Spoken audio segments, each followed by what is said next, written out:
Bears football! Bears football! Bears football! Oh, it was Bears football today. Oh, the Justin Fields era is beginning. It's his first start. Oh, diggity dog, hot dog.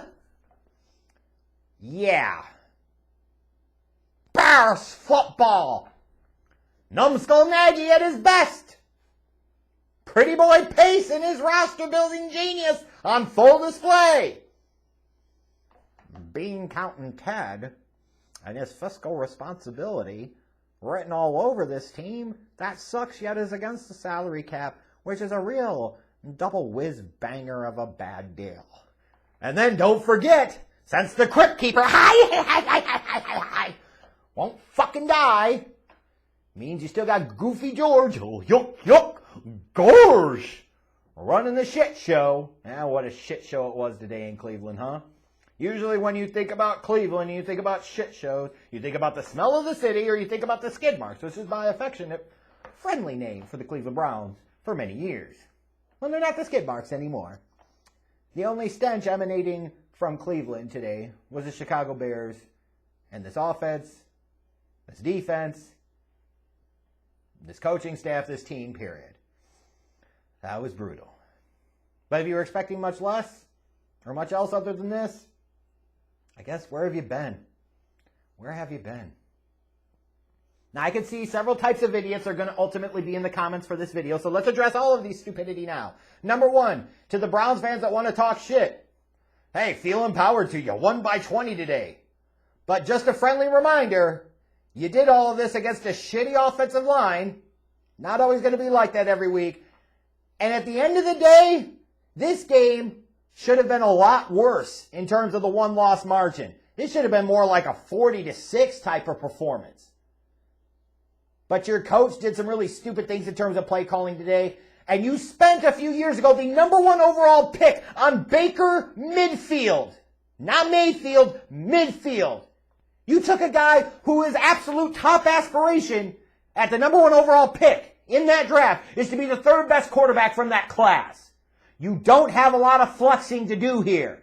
Because again, he will be what holds you back come playoff time. Promise you. Put money on it. Put money on it. Yeah, you know. You're going to be like, well, he is a good quarterback and you can win some games with him, but you can't win because of him. Then you don't take the asshole number 1 overall. Again. Beating the Bears by 20 isn't exactly a flex that you want to make it out to be. Because you got to look at your shit and be like, ooh, yeah. Maybe we're not so good. 2, oh, yeah, the Bears are that shitty. To those clowns that are going to sit there and say, well, this is why Justin Fields wasn't ready. Justin Fields wasn't ready. Justin Fields shouldn't be starting.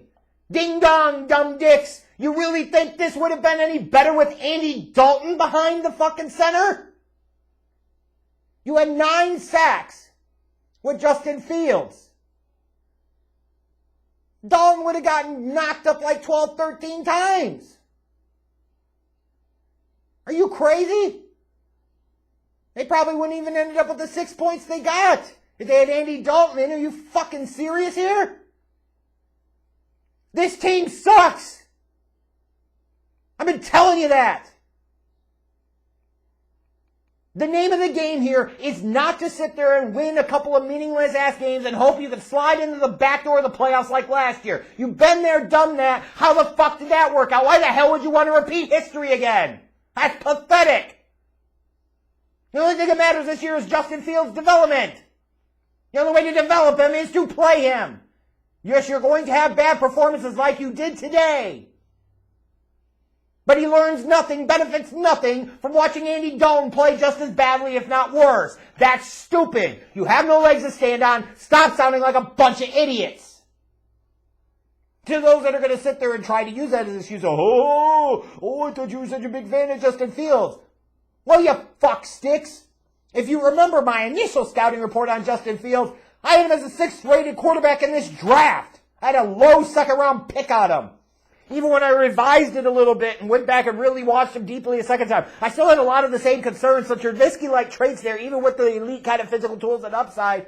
I was like, yeah, 1st-ish, 2nd-ish round pick, but I'm still not sitting there over the moon with him. That doesn't mean that I don't advocate for him starting. He should. He absolutely should. You drafted him. He's got to play. You're not doing anything with Dalton.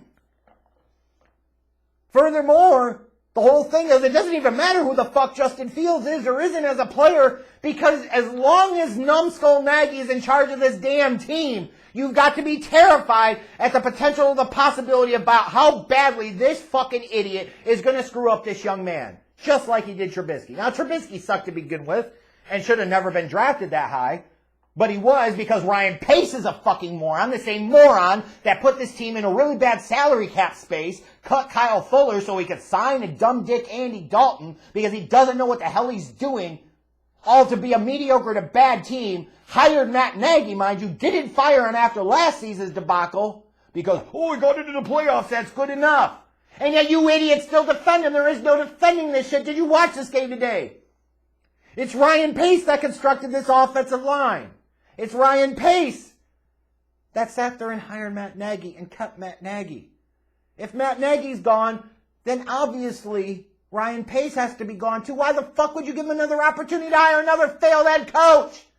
Which then, of course, brings us to the number one biggest punching bag here. She can't do anything about the crypt keeper and her damn family.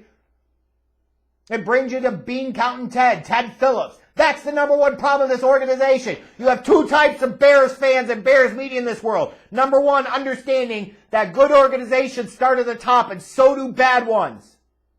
And that he is the number one problem that you can do something with. The others are the idiots that try to minimize his role or his importance or impact. You see the difference? Who hired Ryan Pace? It's a Bean Counting Ted. Yuck, gosh, and Goofy George sat there the whole time be like, we trying to win. I'm paying it because I want to win for my mammy. This game is just another 60 minutes of Bears football. David Montgomery's had a good couple of weeks to start the year. Let's get him 10 carries today. Why? Because I'm Matt Nagy and I'm a moron. Justin Fields is a dynamic athlete, can move, can extend plays with his feet. So, I want to make him a statuesque pocket passer. Why? Because I'm Matt Nagy and I'm a moron. And then, when you realize that your offensive line can't protect against Myles Garrett and some of the other rushers of the Cleveland Browns front four, what do? You do nothing about it. You don't adjust your scheme. You don't bring in additional blockers. You don't max protect. You don't shift the pocket. You don't do anything. Instead of occasionally rolling out Justin Fields on naked bootlegs. Why? Because you're a numbskull. Guys can't block. Guys can't get open. Guys can't call plays to save their fucking lives. Like, it's a typical type of shit show you would expect out of the Chicago Bears. If you don't by now, I don't know where the fuck you're at. And yet and still, even as brutally bad as this performance was today for Justin Fields, like, how could you look at this as some type of indictment on him? He never had a chance today. And it would have been worse with Dalton. Goddamn offense scored 21 points in 6 quarters with Dalton at the fucking helm. It wouldn't have been any better, I promise you that. And think about that. This offense now in 3 games, 14 points against the Rams, 13 offensive points against the Bengals, 6 points here. That is 33 goddamn points in 3 games. We're averaging 11 points per game. Why the hell would you let Matt Nagy come back to Chicago as head coach of the Chicago Bears? If this embarrassment and joke and charade of a performance doesn't do it for you, what the hell will?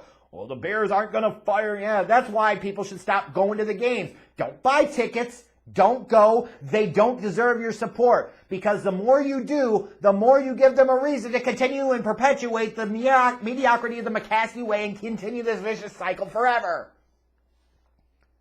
To which is going to also bring out the dumb dicks that are going to talk about the defense. The defense did its job. The defense did enough. They still surrendered 26 points today, assholes. And if Baker would have connected on a couple of wide open fucking plays that he overthrew his intended receiver who was wide ass open by 5 to 10 fucking yards, this game could have been a whole lot worse. So save me those whole defense did its job. No, the defense just looks a little bit better by comparison, but they also fucking suck. Did you see the blown coverages? Did you see the number of missed tackles? Like, I thought it was a new spin by this Desai defense. Apparently that's what a PhD will get you. You take a new approach. You got to get the Cleveland Browns offense off the field. Got to give your defense a rest. Got to give the ball back to your offense. The real courageous part, though, is when you say, hey, we're just going to miss 3 tackles on Kareem Hunt, let him score a touchdown. Give him 7, and maybe we'll come back and score 8. That's bold. That's courageous. That's innovation. That's what happens when the lame duck coaching staff hires somebody and has them skip a level who's in over his fucking head. Defense played well by ass. Especially when you look at the amount of money and draft pick capital invested on that side of the ball. This is supposed to be an elite or close to elite unit. Now anybody with a fucking brain knows that they're not, but you still have those stragglers, the idiots, probably half of the Bears fan base that think that the key to winning football in 2021 is still defense and running the ball. Bears football! Bears football! But this defense blew chunks today too. Sure, the offense didn't help. Sure, the time of possession is a major problem. But you gotta stop making excuses for them too. This is a total and complete abject failure. And if you really want to get serious about it, if the Browns felt more pressure to have to score more points, they could have on this unit. That's the fallacy of the argument of saying this Bears defense isn't the problem, or they're not that bad, or they're really good. Teams can play it closer to the vest. They can be more conservative because they don't feel the pressure to have to score a bunch of points. So how the fuck do you really know what this Bears defense can do? What, against the Bengals last week? They got gifted a couple of Burrow boners and still almost screwed the pooch on the game. Week 1 against the Rams, they gave them 34. Here they gave them 26. His defense sucks too, especially relative to how much money has been spent on this goddamn team. Everything about this was a nightmare. Like even if you look at the one gift, the pass interference penalty where Johnson pushed off on Robinson. The really bad thing about it was that throw was initially intended for Darnell Mooney. And the problem with it is Justin Fields was late fucking seeing him. Like Darnell Mooney is streaking free down the middle of the field. By the time Fields sees him and adjusts and sets his feet and throws, which still took him too goddamn long because this guy just cannot react to what the hell he sees right now. It's all the way over on the sideline, and you got 2 receivers in the same spot, and none of it is any fucking good. At that point in time, you could understand why, though, because of the shit show situation that was today. An offensive line that consistently allowed Justin Fields to get pressured on probably 75% of his throws, or on the 75% of the intended passing plays, the dropbacks, if you will. 75% pressure. And not just a little pressure that looked statistically good but wasn't that relevant. Like real, sizable, significant pressure. Most quarterbacks are going to struggle in that space. Most quarterbacks are going to have a really, really bad day when they do that. Patrick Mahomes got his shit rocked in the Super Bowl because his offensive line couldn't protect against Tampa's front 7. They brought the heat and they fucked his shit up. Does that mean Patrick Mahomes can't play? No! Of course not. It doesn't mean that Justin Fields can or can't play based off the performance today. It was his first start. He was put in a bad situation behind a shitty offensive line that is entirely the fault of the idiotic nincompoop of a general manager who also hired the numbskull of a head coach that doesn't know how to game plan or play call to save his fucking life, and certainly is not the guy you want helping another young quarterback. To my point in the offseason, why in the fuck would you let the guy that screwed up your last young quarterback be in the position to potentially screw up the next one? The only thing about this game, as you could say, is they look at next week's calendar, next week's schedule, and they see an easy win. They see a real opportunity for a win. Unfortunately, that is for the Detroit Lions. They see the Chicago Bears on the schedule, and they're like, we gonna bust some kneecaps, and we can't find a way to screw this up against them. And they might goddamn be right. And if you look at this schedule right now for the Bears, like if you really start to look ahead at the weeks to come, this shit ain't getting any prettier, folks, I promise you. It's about to get ugly. It's about to get real ugly. Something we have to dramatically change. The only dramatic change you can do instantly right now is fire Matt Nagy, send him to the fucking moon! Why would the hell would you want to give him any more chances? Haven't you seen enough? Or do you really want us all to have to sit through 14 more games of this bullshit and in the process ruin another young quarterback to boot?